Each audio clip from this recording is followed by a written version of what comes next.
لله نحمده ونستعينه ونستغفره ونؤمن به ونتوكل عليه ونعوذ بالله من شرور أنفسنا ومن سيئات أعمالنا من يهده الله فلا مضل له ومن يضلل فلا هادي له ونشهد أن لا إله إلا الله وحده لا شريك له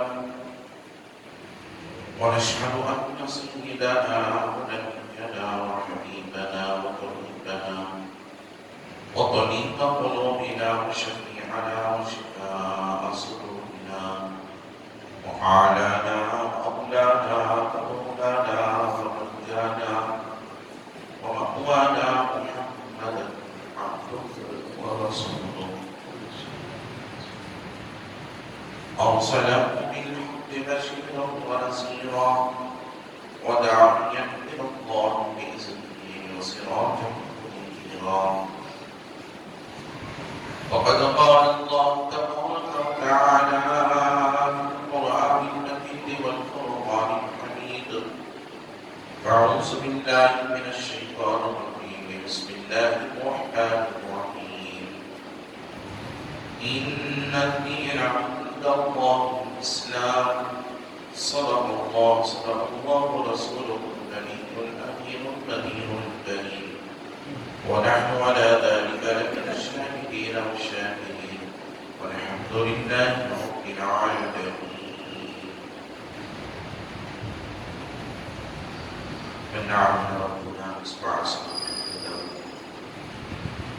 أيده بأيده ابتدانا بأحمد أرسله مبشرا أرسله مجدا صلوا عليه دائما صلوا عليه وسلم اللهم صل وسلم سلاما كاملا وسلم سلاما دائما.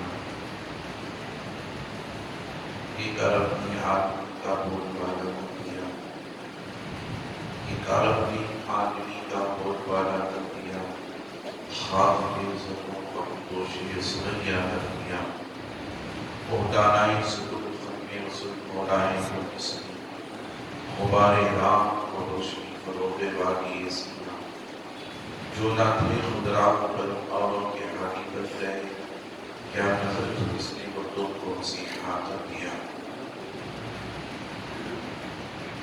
عزیزان محترم، معزز سامعین کرام، نوجوان ساتھی، عزیز بچوں، السلام علیکم ورحمۃ اللہ وبرکاتہ. خطبے کے بعد میں نے اس آیت مبارکہ کی تلاوت کا شرف حاصل کیا.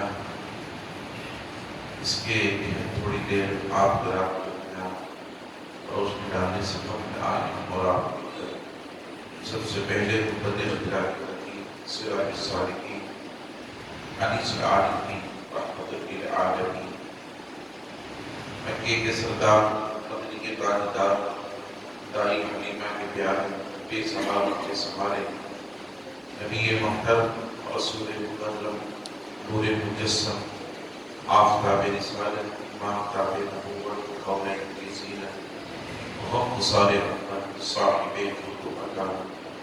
ہم غریبوں کے آقا و مولا حضور صدیق عالم احمد مجتبی جناب محمد رسول اللہ صلی اللہ تعالی علیہ وسلم کی مقدس ذات بابرکات کے بارگاہ میں عقیدت محبت تحفت ہدیہ درود شریف کا نذرانہ پیش فرمائیں.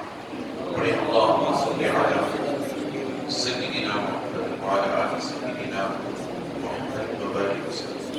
الصلاۃ والسلام علیک یا رسول اللہ. نبی اور آل نبی کی بارگاہ میں ایک مرتبہ محبت انداز صلی اللہ علیہ نبی وآلہ صلی اللہ علیہ وسلم. الصلاۃ والسلام علیک یا رسول اللہ. رسول اور آل رسول کی بارگاہ میں ایک مرتبہ آواز بلند اللهم صل على سيدنا محمد وعلى آله الكرام وأصحابه الكرام أجمعين وبارك وسلم على نبي خمسة في بها حضرت وبارك حاكمة المصطفى المقتدى وبناء محمد فاطمة وسلم يا إلهي كل صعب بحرمة سيد اللہ تبارک و تعالی عز و جل کا بے انتہا و کرم ہے، اس نے ہمیں اور آپ اس کے پیارے حبیب کا نئے حضور صلی اللہ علیہ وسلم کی امت میں پیدا فرمائے اور جمعۃ المبارکہ میں حاضر ہو کر اللہ رب العزت کی عبادت کرنے کا موقع عنایت فرمایا۔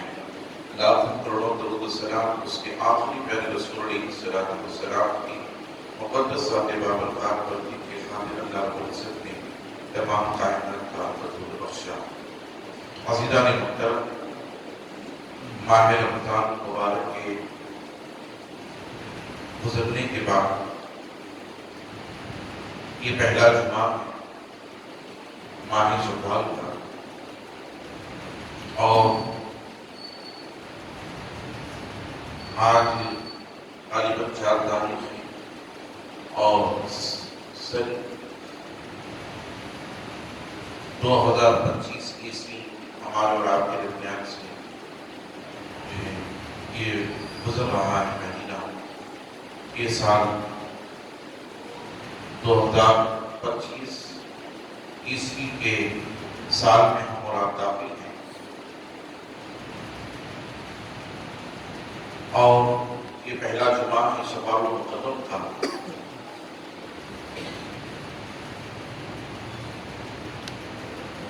ماہ شوال کے تعلق سے کچھ باتیں کوشش گزار ہونے سے قبل آپ حضرات کے سامنے میں نے قرآن مقدس کی آیت مبارکہ تلاوت کا شرف حاصل کیا۔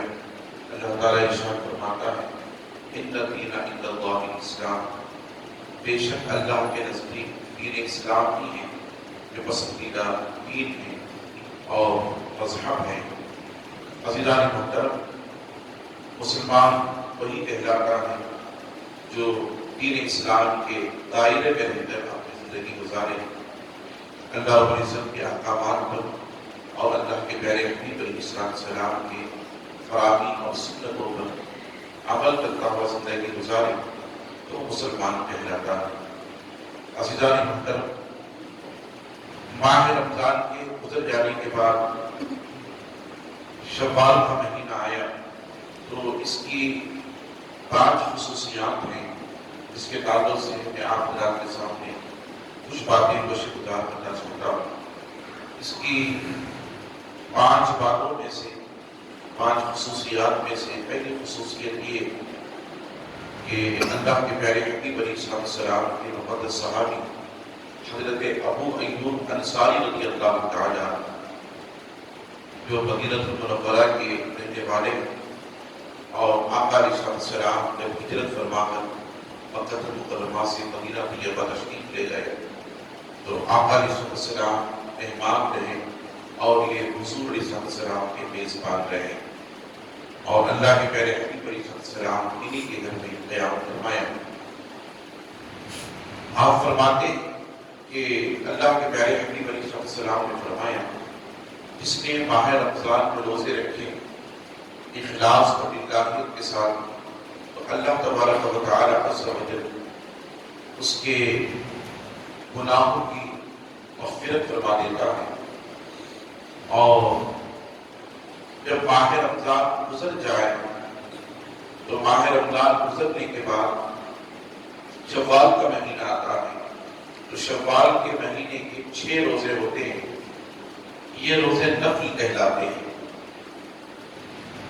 اور ان روزوں کو ششقید بھی کہتے ہیں، یعنی 6 روزے جن روزوں کے تعلق سے میرے اور آپ کے پیارے آقا علیہ السلام نے فرمایا کہ ماہ رمضان کے روزے گزرنے کے بعد اس نے ماہ رمضان کے روزے رکھے، اور ماہ رمضان کے روزے گزرنے کے بعد اس نے شوال کے 6 روزے رکھے تو اللہ تبارک و تعالی عز و جل اس بندے مومن کو سال بھر روزے رکھنے کا ثواب عطا فرمایا۔ ان 6 روزے ہمیں کیسے رکھنی ہیں؟ علماء نے فرمایا کہ 6 روزے متفرق ہمیں رکھنی چاہیے، یعنی ہفتے میں ایک ہفتے میں 2 روزے، پھر دوسرے ہفتے میں 2 روزے، اور تیسرے ہفتے میں 2 روزے۔ اس طرح سے ان روزوں کو ہمیں رکھنا چاہیے۔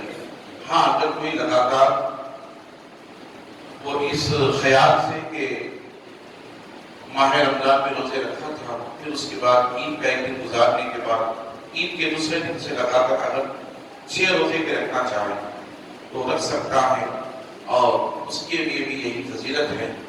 عزیزان محترم، بہتر یہ ہے کہ متفرق رکھے، کچھ دن کے بعد جو ایک روزہ رکھا جائے۔ اور ایک روایت میں یہ بھی آیا کہ اس کی اتنی بڑی فضیلت ہے کہ 6 روزے جس نے رکھ لیا ماہ شوال کے، گویا اس نے ساری زندگی روزے رکھے۔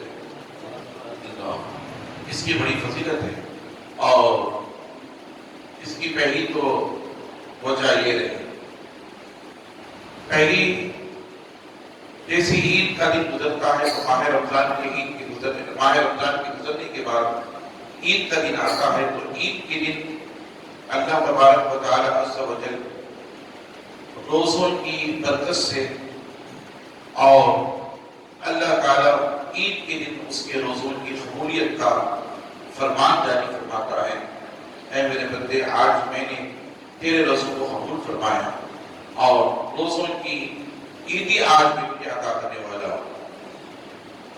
اس کی پہلی وجہ یہ، اور دوسری وجہ ماہ شوال کے 6 روزوں کی کہ وہ روزے رکھتا ہے تو اللہ تعالیٰ اسے سال بھر روزے رکھنے کا اجر عطا فرماتا ہے۔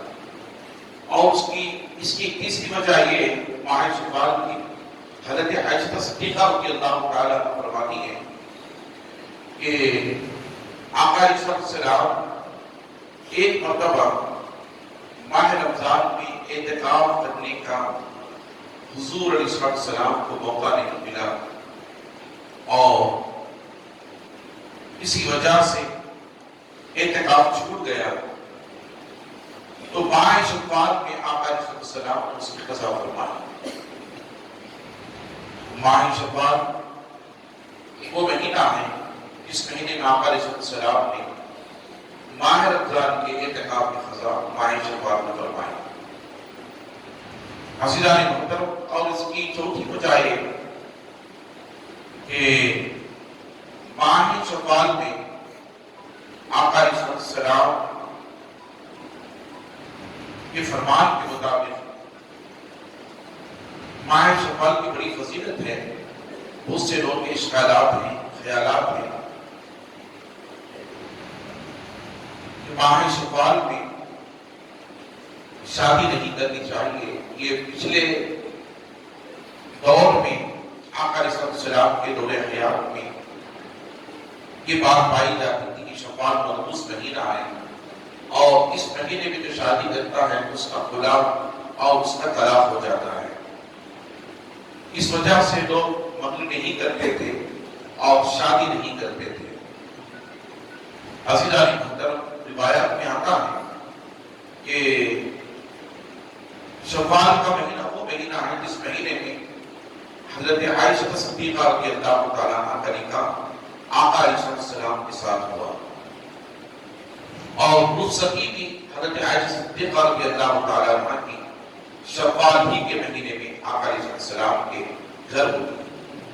عزیزان محترم، تو گویا یہ پتہ چلا کہ شوال کے مہینے میں حضرت عائشہ صدیقہ رضی اللہ تعالیٰ عنہ فرماتی ہیں کہ اس سے زیادہ قوم خوش نصیب ہے کہ جس کا باپ صدیق اکبر ہو اور جس کا شوہر رحمت عالم ہے، اور اس سے بڑی سعادت مند خاتون قوم ہو سکتی ہے، اس سے زیادہ خوش نصیب قوم ہو سکتی ہے کہ جس کا باپ صدیق اکبر ہو اور جس کے شوہر رحمت عالم جناب محمد رسول اللہ صلی اللہ تعالی علیہ وسلم۔ عزیزان محترم، حضرت عائشہ صدیقہ رضی اللہ تعالیٰ عنہ فرماتی ہیں کہ میں اتنا خوش ہوں کہ کائنات میں مجھ سے زیادہ خوش نصیب خاتون کوئی نہیں ہے۔ عزیزان محترم، آپ اندازہ کریں تو گویا حضرت عائشہ صدیقہ رضی اللہ تعالیٰ عنہ نے یہ فرمایا کہ شوال کے مہینے میں نکاح کرنے سے کسی کی زندگی تباہ نہیں ہوتی، اور برباد نہیں ہوتی، خلا و طلاق نہیں ہوتے، بلکہ یہ مہینہ مبارک مہینہ ہے۔ اور اس مہینے میں جو نکاح کرتا ہے، علماء فرماتے ہیں، بعض علماء کہ شوال کے مہینے میں نکاح کرنا مستحب ہے، ثواب کا کام ہے۔ اور اللہ تبارک و تعالیٰ عز و جل شوال کے مہینے میں نکاح کرنے والے کے اوپر رحمتوں کا نزول فرماتا ہے اور اللہ برکت نازل فرماتا ہے، یہ علماء کا قول ہے۔ عزیزان محترم، طلاق کے تعلق سے بتاتا چلوں، بہت سے لوگ کہتے ہیں کہ طلاق دینے سے عرش ہلتا ہے اور طلاق کی برائیاں لوگ بیان کرتے ہیں۔ تو یاد رکھ لیں، طلاق کبھی فائدہ مند بھی ہوتا ہے اور طلاق کبھی نقصان دہ بھی ہوتا ہے۔ اب طلاق فائدہ مند کیسے ہے اور طلاق نقصان دہ کیسا ہے؟ یاد رکھ لیں، طلاق جب دی جاتی ہے تو طلاق کو پرکھا جاتا ہے کہ طلاق اس وجہ سے دینی چاہیے اور اس وجہ سے طلاق دی گئی ہے، خلا کس وجہ سے دیا جا رہا ہے اور خلا کس وجہ سے دیا گیا ہے، اسے پرکھا جاتا ہے۔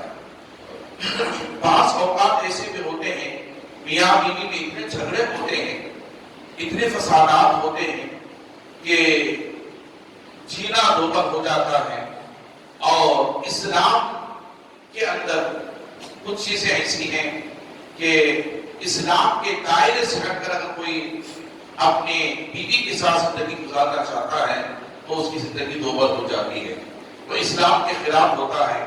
اور کبھی بیوی اپنے شوہر کے ساتھ اسلام کے دائرے سے ہٹ کر کے زندگی گزارنا چاہے تو وہ اسلام کے خلاف ہوتا ہے۔ عزیزان محترم، پھر لڑائی جھگڑے شروع ہوتے ہیں، کبھی شوہر دین کا پابند ہو جاتا ہے، کبھی بیوی دین کی پابند ہو جاتی ہے تو شوہر دین کا پابند نہیں رہتا، کبھی شوہر دین کا پابند رہتا ہے تو بیوی دین کی پابند نہیں ہوتی۔ عزیزان محترم، وہ آزادانہ زندگی، مغربی کلچر زندگی اور مغربی تہذیب کے طور پر زندگی گزارنا چاہتی ہے، شوہر کو پسند نہیں آتا۔ عزیزان محترم، لڑائی جھگڑے شروع ہوتے ہیں، حتیٰ کہ مار پیٹ شروع ہوتی ہے۔ تو ایسے حالات میں اللہ رب العزت نے بھی فرمایا قرآن مجید کے اندر، اگر میاں بیوی کے اندر نااتفاقی ہو، بیوی پسند نہیں کرتی اپنے شوہر کو، وہ الگ ہونا چاہتی ہے یا خلا خود لینا چاہتی ہے یا شوہر کی طرف سے طلاق لینا چاہتی ہے، تو عزیزان محترم، اللہ تعالیٰ قرآن مجید میں ارشاد فرمایا الطلاق مرتان فامساک او تسريح بإحسان۔ اللہ تعالیٰ فرماتا ہے جب تمہاری عورتیں تم سے طلاق مانگے تو تم انہیں طلاق دے کر تم ان پر احسان کرو، یہ قرآن مجید کے آیت مبارکہ ہے۔ تو اب اگر طلاق دینا برائی ہے ایسے حالات میں، تو اللہ نے فرمایا طلاق دے کر تم ان پر احسان کرو۔ الطلاق مرتان فامساک او تسريح بإحسان۔ عزیزان محترم، اب طلاق دینا احسان ہے اگر بیوی اپنے شوہر کی نگاہ میں رہنا نہیں چاہتی۔ تو عزیزان محترم، میں آپ کو بات کرتا چلوں، طلاق کبھی فائدہ مند بھی ہوتا ہے، کبھی نقصان بھی ہوتا ہے۔ آپ مجھ سے پوچھیں گے کہ فائدہ مند کیسا ہے؟ آؤ، حضرت زید بن حارثہ رضی اللہ تعالی صحابی رسول ہیں جن کا نکاح ہوا تھا حضرت زینب بنت جیش رضی اللہ تعالی عنہ کے ساتھ، اور حضرت زید بن حارثہ رضی اللہ تعالی عنہ کی ایک پھوپھی ذات بہن تھی۔ اس معاملے میں نااتفاقی ہوئی اور حضرت زینب بنت جیش نے حضرت زید بن حارثہ رضی اللہ تعالی عنہ سے طلاق لے لیا، خلا لے لیا۔ عدت گزر گئی تو آقا علیہ السلام نے عدت گزرنے کے بعد حضرت زینب بنت جیش رضی اللہ تعالیٰ کے ساتھ عنہا کے ساتھ نکاح فرما لیا۔ اب مجھے بتائیں، یہ حضرت زینب بنت جیش رضی اللہ تعالیٰ عنہا کا خلا ہونے کے بعد بھلا ہوا کہ برا ہوا؟ بھلا ہوا۔ کیوں بھلا ہوا؟ کہ حضرت زید بن حارثہ رضی اللہ تعالیٰ عنہ سے بڑھ کر آقا علیہ السلام کی ذات مقدسہ ہے اور حضور رحمت عالم ہے. حضور سے بڑھ کر اور کون شوق ہو سکتا ہے کسی بیوی کے لیے؟ عزیزان محترم، یہ حضرت زینب بنت جیش کے ساتھ بھلا ہوا اور بہتری ہوئی. اللہ رب العزت نے ان کی بہترین شوہر عطا فرمایا. خدا ہونے کے بعد آقا علیہ السلام کے زندگی عطا فرما کر عزیزان محترم درود شریف پڑھیں. اللہم صلی علی سیدنا شفیعنا حبیبنا نبینا کریمنا مولانا محمد و علیہ وسلم صلی علیہ صلاۃ وسلام علیہ یا رسول اللہ صلی اللہ علیہ وسلم. یہ چوتھی وجہ رہی. پہلی وجہ عید کی خوشی اور اللہ رب العزت کے عام اعلان معافی کا، اور دوسرا شش عید 6 روزوں کے تعلق سے بشارت کہ جس نے 6 روزے رکھے سال بھر کے روزے رکھنے کا اجر اللہ تعالیٰ نے عطا فرمائے گا. اور دوسرا شعبان کے مہینے میں شوال کے مہینے میں آقا علیہ السلام نے اعتکاف فرمایا. اور چوتھا نکاح کے تعلق سے آپ حضرات نے مراد فرمایا. اور پانچویں خصوصیت اس کی یہ کہ یہ مہینہ وہ مہینہ ہے جس کے تعلق سے اللہ رب العزت نے قرآن مجید میں ارشاد فرمایا الحج اشہر معلومات فمن فرض فیہن الحج فلا رفث ولا فسوق ولا جدال فیہن الحج. یہ قرآن مجید کی آیت مبارکہ، یعنی شوال کا وہ مہینہ ہے جو مہینہ شوال کے مہینے کے بعد ذی القعدہ کا مہینہ آتا ہے، پھر ذی القعدہ کے بعد ذی الحج کا مہینہ آتا ہے. اور اسلامی کے اعتبار سے شوال کا مہینہ 10واں مہینہ ہے اور 10واں مہینہ شوال کا ہے. شوال کا مہینہ گزر جانے کے بعد ذی القعدہ کا مہینہ آتا ہے، یہ 11واں مہینہ ہے. اور پھر جب 11واں مہینہ گزرتا ہے تو ذی الحج کا مہینہ آتا ہے. یہ اسلام کا آخری مہینہ اور 12واں مہینہ کہلاتا ہے. عزیزان محترم، ذی الحج سے پہلے ذی القعدہ اور ذی القعدہ سے پہلے شوال. اور حضرت عبداللہ ابن عباس رضی اللہ تعالیٰ فرماتے ہیں شوال کا وہ مہینہ جس میں حج کی ابتدا ہوتی ہے. اور حضرت عبداللہ ابن عباس رضی اللہ تعالیٰ فرماتے ہیں الحج اشہر معلومات، یعنی اللہ رب العزت نے فرمایا اللہ نے حج کے لیے مہینوں کی گنتی فرما دی ہے. حج کے لیے اللہ نے مہینوں کو چن لیا ہے. حج کے مہینے اللہ رب العزت نے معلوم کر لیے ہیں، لوگوں کو معلوم کرا دیے ہیں. الحج اشہر معلومات، یعنی حج کے لیے 3 مہینے مقرر کیے گئے. پہلا شوال کا مہینہ شروع ہوتا ہے تو حج کی ابتدا ہو جاتی ہے، یعنی شروعات ہو جاتی ہے. لوگ تیاریاں شروع کر دیتے ہیں شوال کے مہینے. پھر دوسرا مہینہ آتا ہے ذی القعدہ کا تو لوگ مکہ المکرمہ پہنچ جاتے ہیں. پھر جب 12واں مہینہ آتا ہے تو اس مہینے میں لوگ حج کی ادائیگی کے فرائض انجام دیتے ہیں. عزیزان محترم، حج ایک ایسا فریضہ ہے جو زندگی میں ساری زندگی میں صرف اور صرف ایک مرتبہ مالدار پر فرض قرار دیا گیا. اب حج کس پر فرض ہے؟ علماء فرماتے ہیں حج کے 3 شرائط ہیں. پہلی شرط یہ کہ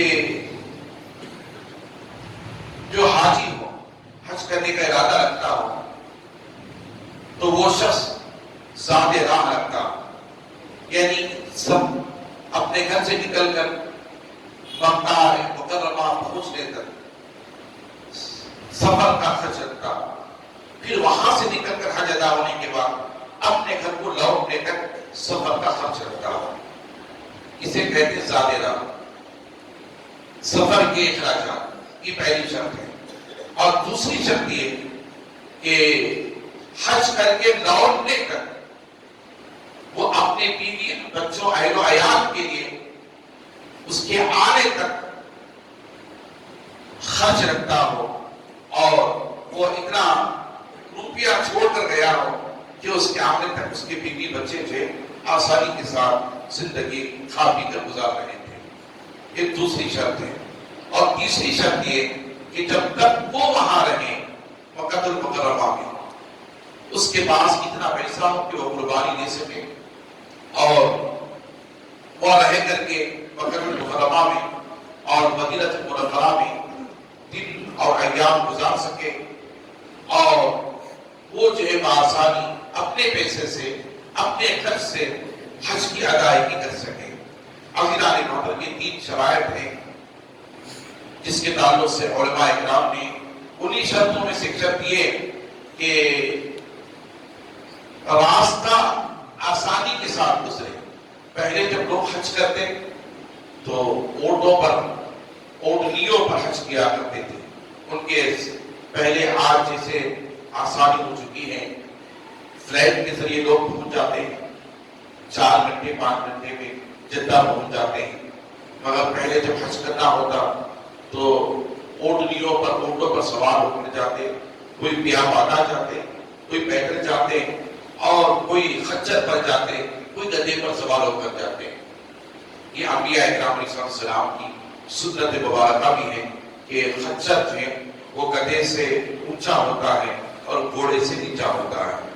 عزیزان محترم، اس پر بیٹھ کر کے وہ حج کو جاتے، اور جب جاتے تو راستے میں ڈاکوؤں کا حملہ ہوا کرتا تھا، لوٹ لیا کرتے تھے حاجیوں کے قافلے کو، ان کا پیسہ لوٹ لیا کرتے، سامان لوٹ لیا کرتے تھے۔ عزیزان محترم، اس طرح سے راستے میں پریشانیاں لاحق ہوا کرتی تھی حاجیوں کے ساتھ، اور کبھی کوئی کشتی کے ساتھ جاتے، کشتی سمندر کے ذریعے سے جاتے تو کبھی کشتی ڈوب جاتی اور سمندر کی طغیانیوں میں بہ جاتی کشتی، اس طرح سے وہ شہید ہو جایا کرتے تھے۔ وہ بآسانی کے ساتھ جو وہ مکہ المکرمہ نہیں پہنچتے تھے۔ لہذا علماء نے ایک شرط یہ بھی رکھی کہ اس دور میں حج کے شرائط میں سے ایک شرط یہ بھی ہے کہ راستے میں آسانی، کوئی تکلیف نہ ہو۔ اگر خدشہ ہے، راستے میں ڈاکو ہیں، پتا ہے کہ ان کے قافلے کو لوٹ لے گا، حج کے قافلے کو، تو وہ ان شرائط میں سے ایک شرط یہ تھی، اگر انہیں اس بات کا احساس ہوتا، خدشہ ہوتا، تو وہ حج کو نہیں جایا کرتے تھے، وہ رہ جایا کرتے تھے۔ لہذا وہ شرط ختم ہو گئی اور وہ دور بھی ختم ہو گیا۔ آج بآسانی سے لوگ جو ہے حج کو لوگ پہنچ جایا کرتے ہیں۔ عزیزان محترم، اب حج جو ہے ایک بڑا فریضہ ہے، اور انشاءاللہ تعالی حج کے تعلق سے اس کے احکامات اور اس کی فضیلتیں اور اس کی برکتیں انشاءاللہ تعالی میں اسی جمعہ رکھنے کی کوشش کروں گا۔ میں آج کچھ باتیں آپ حضرات کے درمیان گوشے گزار کر کے میں اپنی تقریر کو ختم کرنا چاہتا ہوں۔ یاد رکھیں، حج جو ہے ساری زندگی میں مالدار پر فرض ہے، غریب پر حج فرض نہیں ہے، مالدار پر فرض ہے۔ بہت سے لوگ جو ہیں مالدار ہونے کے باوجود بھی حج نہیں کرتے، حج کو نہیں جایا کرتے۔ ان کے تعلق سے اللہ کے پیارے حبیب علیہ السلام نے بڑی وعید فرمائی، اور یہ فرمایا اللہ نے جسے مال سے نوازا، مال سے نوازنے کے باوجود بھی وہ حج نہ کرے، حج کو نہ جائے، حج کے ارکان نہ ادا کرے، اس فریضے سے دور ہو جائے، تو یا تو وہ یہودی ہو کر کے مرے گا یا تو وہ نصرانی ہو کر کے مرے گا۔ آپ اندازہ کریں، مالدار اگر حج نہ کرے یا تو وہ یہودی ہو کر مرے گا یا تو وہ نصارا ہو کر مرے گا۔ بہت سے لوگ مال ہونے کے باوجود بھی حج نہیں کرتے، وہ رہ جاتے ہیں اور کہتے ہیں کہ اسی پیسے میں کسی غریب کی شادی کرا دوں گا، لہذا بہتر ہے کہ اس میں شادی ہو جائے۔ اگر ایسا ہوتا تو عزیزان محترم، اللہ تعالیٰ نے قرآن مجید میں ارشاد فرمایا وَلِلَّهِ عَلَى النَّاسِ حِجُّ الْبَيْتِ مَنِ اسْتَطَاعَ إِلَيْهِ سَبِيلًا۔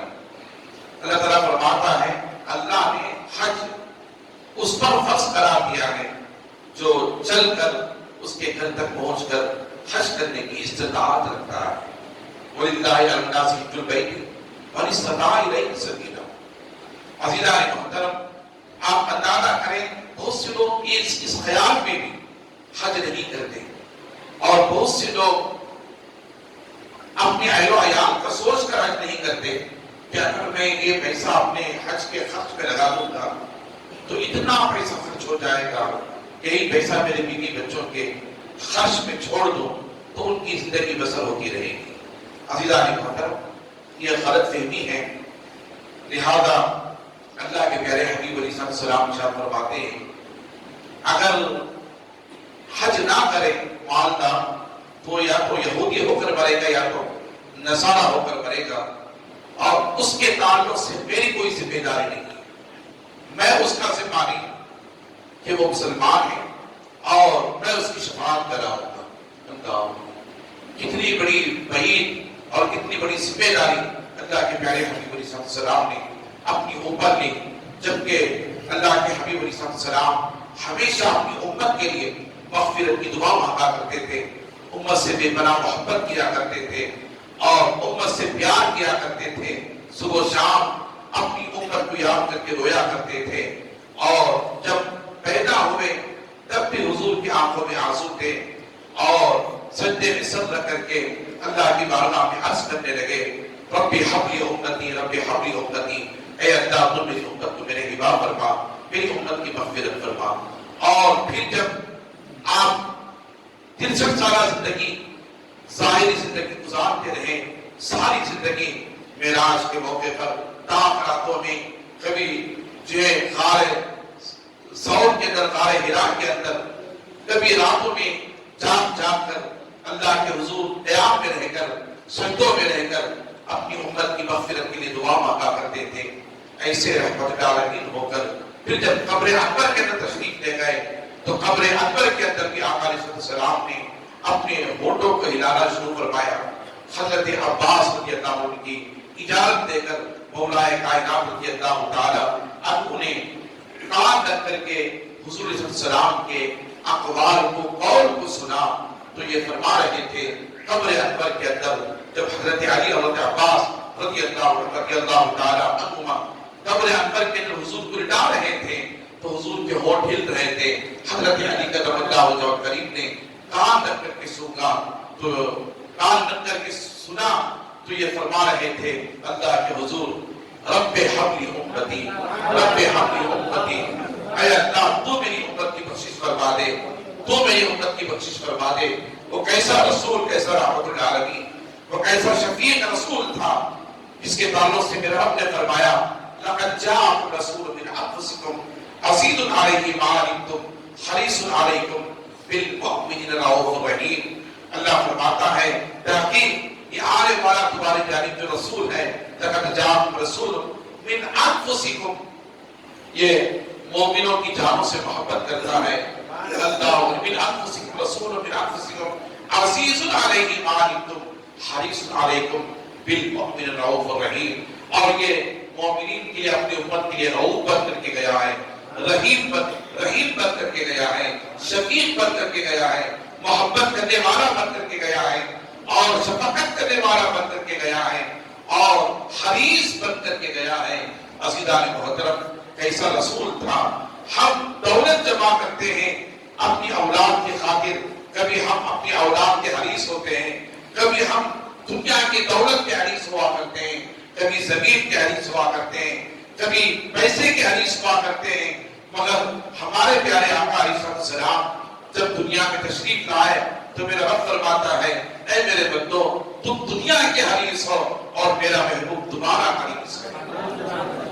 اللہ کریم، آپ اندازہ کریں، تبھی تو علامہ اقبال نے فرمایا ایک عرب نے آدمی کا بول بالا کر دیا، خاک کے ذروں کو حمدوش سریا کر دیا، وہ دانائے سبل ختم رسل مولائے کل جس نے غبار راہ کو بخشی فروغ بادی سینہ، جو نہ تھے خود راہ پر عورت کے ہاتھی بن گئے، کیا نظر تھی جس نے مردوں کو مسیحا کر دیا۔ عزیزان محترم، وہ کیسے رسول تھے۔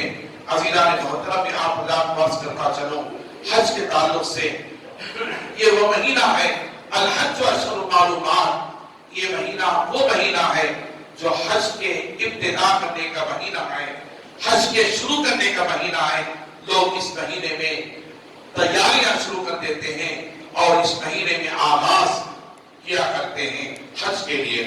عزیزان محترم، اللہ کے پیارے حبیب صلی اللہ علیہ وسلم کی بارگاہ میں، آقا علیہ السلام کی بارگاہ میں صحابہ نے پوچھا، حضور نے جب حج کی فضیلت کو بیان فرمایا کہ حج بڑی فضیلت کا حامل ہے اور حج مالداروں پر فرض ہے، غریب پر حج فرض نہیں ہے۔ عزیزان محترم، یاد رکھیں اللہ رب العزت نے قربانی اور حج یہ دونوں مالی عبادتیں ہیں، یہ دونوں مالی عبادتیں ہیں۔ ایک عبادت کو جسے حج کہتے ہیں یہ بدنی عبادت بھی ہے اور مالی عبادت بھی ہے، اور ایک عبادت کو جو زکات اور قربانی ہے یہ صرف مالی عبادت ہے۔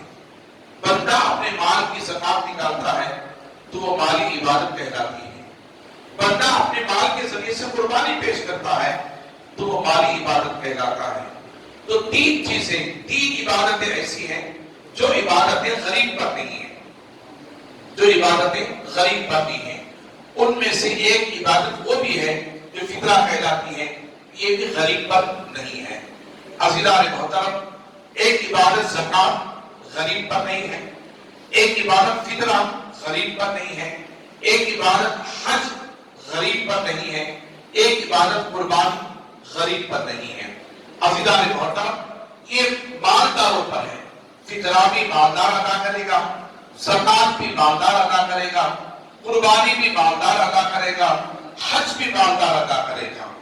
عزیزان محترم، اب یہ دیکھیں رب کی مہربانی، دیکھیں رب کا کرم، دیکھیں اس کے بندوں پر۔ اللہ رب العزت نے ہر مسلمان کو زکات فرض نہیں قرار دیا، ہر مسلمان کو فطرہ قرار واجب قرار نہیں دیا، ہر مسلمان کو قربانی واجب قرار نہیں دیا، ہر مسلمان کو حج فرض قرار نہیں دیا۔ صرف مالدار ہی پر یہ چار عبادتیں اللہ رب العزت نے کیا دی؟ واجب اور فرض قرار ٹھہرایا۔ مگر ایک کچھ عبادتیں ایسی ہیں جسے ہم روزہ کہتے ہیں، یہ غریب پر بھی فرض ہے، مالدار پر بھی فرض ہے، اور روزہ غریب پر بھی فرض ہے، مالدار پر بھی فرض ہے۔ نماز غریب پر بھی فرض ہے، مالدار پر بھی فرض ہے۔ ماں باپ کی خدمت غریب پر بھی فرض ہے، ماں باپ پر بھی فرض ہے۔ عزیزان محترم، ماں باپ کی خدمت کرنا بھی فرض ہے۔ اللہ رب العزت نے قرآن مجید میں ارشاد فرمایا، وَإِذَا قَضَىٰ رَبُّكَ أَلَّا تَعْبُدُوا إِلَّا إِيَّاهُ وَبِالْوَالِدَيْنِ إِحْسَانًا، اے لوگوں جب تم اپنے رب کے علاوہ کسی کی بندگی نہ کرو، وَإِذَا قَضَىٰ رَبُّكَ أَلَّا تَعْبُدُوا إِلَّا إِيَّاهُ، اور تم اپنے رب کے علاوہ کسی کی بندگی نہ کرو، وَبِالْوَالِدَيْنِ إِحْسَانًا، اور اپنے ماں باپ کے ساتھ اس نے سلوک سے پیش آؤ۔ عزیزان محترم، یہ ماں باپ کے ساتھ اس نے سلوک سے پیش آنا اللہ نے قرآن کے حکم نازل فرمایا ہے۔ إِمَّا يَبْلُغَنَّ عِندَكَ الْكِبَرَ أَحَدُهُمَا أَوْ كِلَاهُمَا فَلَا تَقُل لَّهُمَا أُفٍّ وَلَا تَنْهَرْهُمَا وَقُل لَّهُمَا قَوْلًا كَرِيمًا۔ عزیزان محترم، یہ ساری آیت مبارکہ ماں باپ کے تعلق سے ہے۔ میں آپ حضرات کو عرض کرتا چلوں، صحابہ نے پوچھا یا رسول اللہ، کیا حج مالدار پر ہر سال فرض ہے؟ ہر سال فرض ہے؟ ساری زندگی میں مالدار پر صرف ایک مرتبہ حج فرض ہے، ساری زندگی میں مالدار پر صرف ایک مرتبہ حج فرض ہے۔ صحابہ نے پوچھا یا رسول اللہ، کیا حج ہر سال پر فرض ہے؟ مالدار پر حضور خاموش رہے۔ پھر صحابہ نے عرض کیا یا رسول اللہ، کیا حج ہر سال فرض ہے مالدار پر؟ حضور خاموش رہے۔ پھر صحابہ نے پوچھا یا رسول اللہ، کیا حج ہر سال فرض ہے مالدار پر؟ تو آقا علیہ السلام کے چہرے پر غصے کے آثار نمودار ہوئے۔ حضور نے فرمایا، اے صحابہ، تم اپنے نبی سے بار بار تکرار نہ کرو، اللہ، اپنے نبی سے بار بار تکرار نہ کرو، خدا کی قسم اگر میں تمہیں ہاں کہہ دوں تو ہر سال حج فرض ہو جائے گا۔ اللہ، وہ کیسا رسول؟ لوگ کہتے ہیں کہ نبی نبی کو اختیار نہیں ہے، نبی کو اختیار نہیں ہے۔ نبی وہ ہوتا ہے جو اختیار والا ہوتا ہے۔ قرآن کے اندر اللہ نے حضور کے 99 نام گنائے، ان میں سے ایک نام مختار ہے۔ قرآن مجید کے اندر اللہ رب العزت نے حضور کو مختار کہا، قرآن مجید کے اندر اس کا ذکر آیا ہے۔ عزیزان محترم، حضور مختار ہے۔ مختار کے معنی اختیار رکھنے والا۔ مختار کے معنی کیا ہے؟ اختیار رکھنے والا۔ اور اختیار کون رکھتا ہے؟ جس کے پاس ہوتا ہے۔ عزیزان محترم، جس کے پاس کچھ نہیں ہوتا وہ اختیار نہیں ہوتا۔ مثال کے طور پر کسی مالدار کے پاس 5 گاڑیاں ہیں اور اس کی 5 گاڑیاں چلانے کی ہیں۔ ایک اس کا رشتہ دار پہنچا، پہنچنے کے بعد اس سے کہا، وہ سمجھتا تھا کہ میرا بھائی سخی ہے اور میں اس سے جا کر ایک گاڑی پوچھوں گا تو وہ دے دے گا۔ عزیزان محترم، اس کے پاس 5 گاڑیاں ہیں اور ایک آدمی نے جا کر کے اس کے رشتہ دار نے اس سے گاڑی پوچھی تو اس نے کہا ٹھیک ہے، تو بھی میرا رشتہ دار ہے، میرا خون کا ہے، لہٰذا میرے پاس تو 5 گاڑیاں لے، تو ایک گاڑی رکھ لے۔ عزیزان محترم، اس کے پاس تھی تبھی تو اس نے دیا، اگر اس کے پاس گاڑیاں نہ ہوتی تو کہاں سے دیتا؟ عزیزان محترم، اس کے پاس اختیار تھا تبھی تو اس نے دیا۔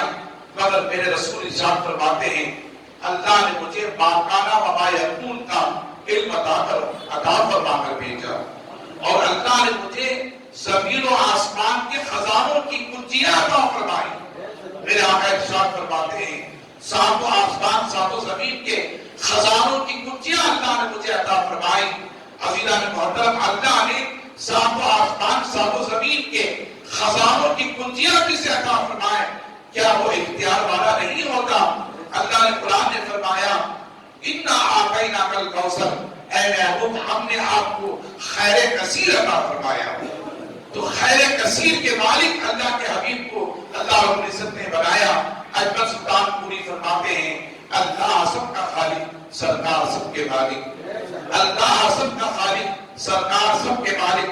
خالق نے مصطفیٰ کو مالک بنا دیا ہے۔ اجمل کسی بشر نے طاقت کہاں کی سمجھے، محبوب اور محب میں راز و نیاز کیا ہے۔ عزیزان محترم، تبھی تو میرے رب نے فرمایا وَمَا آتَاكُمُ الرَّسُولُ فَخُذُوهُ وَمَا نَهَاكُمْ عَنْهُ فَانْتَهُوا، اے لوگوں جو کچھ تمہیں میرا محبوب تمہیں دے اسے لے لو، اور جس چیز سے منع کر دے اس سے رک جاؤ۔ اختیار تھا تبھی تو رب نے فرمایا میرا محبوب وَمَا آتَاكُمُ الرَّسُولُ، میرا رسول جو تمہیں عطا کرے اسے لے لو، وَمَا نَهَاكُمْ عَنْهُ فَانْتَهُوا، اور جس چیز سے منع کرے اس سے خاموش ہو جاؤ، رک جاؤ۔ عزیزان محترم، یہ اختیار تھا تبھی تو رب نے فرمایا۔ لہذا اگر اختیار نہ ہوتا تو اگر صحابہ اکرام حضور کی بارگاہ میں جا کر سوال کرتے یا رسول اللہ مجھے زمین چاہیے، یا رسول اللہ مجھے آم چاہیے، یا رسول اللہ مجھے بیماری دور ہونا چاہیے، یا رسول اللہ مجھے صحت ہونا چاہیے، یا رسول اللہ مجھے اولاد چاہیے، یا رسول اللہ مجھے سونا چاہیے، یا رسول اللہ مجھے دولت چاہیے۔ صحابہ نے پوچھا یا رسول اللہ مجھے علم چاہیے۔ حضرت ابو ہریرہ رضی اللہ تعالیٰ حضور کی بارگاہ میں پہنچے، حضور صلی اللہ علیہ وسلم کی بارگاہ میں پہنچے، کہا یا رسول اللہ ایک سوال کرنا چاہتا ہوں۔ ہاں حضور نے وہ کیا ہے؟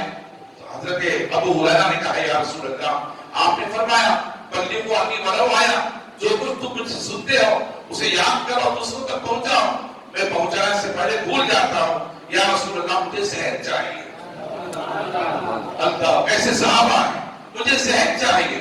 آپ اندازہ کریں حضرت ابو ہریرہ کو علم نہیں تھا کہ صحابی رسول ہیں، اللہ کے رسول کے صحابی ہیں، وہ خدا پر ایمان رکھنے والے، یا شرک کریں گے؟ حضور سے انہوں نے جا کر کے صحت مانگا، یا رسول اللہ مجھے بیت چاہیے، مجھے صحت چاہیے۔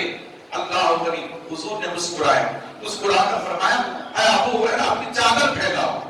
حضرت ابو ہریرہ نے چادر پھیلائی تو آقا علیہ السلام نے بند مٹھی کو ایسا کھلی مٹھی کو بند فرمایا، پھر ان کی چادر میں ڈالا، پھر حضور نے اٹھایا، پھر ہاتھ کو بند فرمایا، پھر ان کی چادر میں ڈالا، پھر حضور نے مٹھی کو اٹھایا، ہاتھ کو اٹھایا، پھر مٹھی بند فرمائی، ان کی چادر میں ڈالا، پھر کہا اے ابو ہریرہ اسے اپنے سینے سے لگا لو۔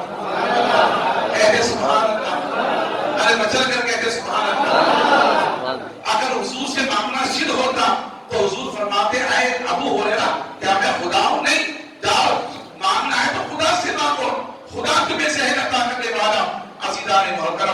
آپ حضرات فرض کرتا چلوں رسول جانتے تھے میں جو کچھ دے رہا ہوں وہ خدا ہی کا دیا ہوا دے رہا ہوں۔ ابو ہریرہ جانتے تھے رسول اختیار والے رسول ہیں، چونکہ وہ مختار ہیں، اختیار کرنے والے ہیں۔ اب حضور نے فرمایا چادر لگا لو۔ وہ آج کے جیسے وہابی نہیں تھے، وہ کل کے صحابی تھے، وہ کل کے صحابی تھے۔ انہوں نے چادر کو اٹھایا، سینے سے لگا لیا، سینے سے لگا لیا۔ پھر حضور نے پوچھا اے ابو ہریرہ تمہارے ذہن اور علم کا کیا حال ہے؟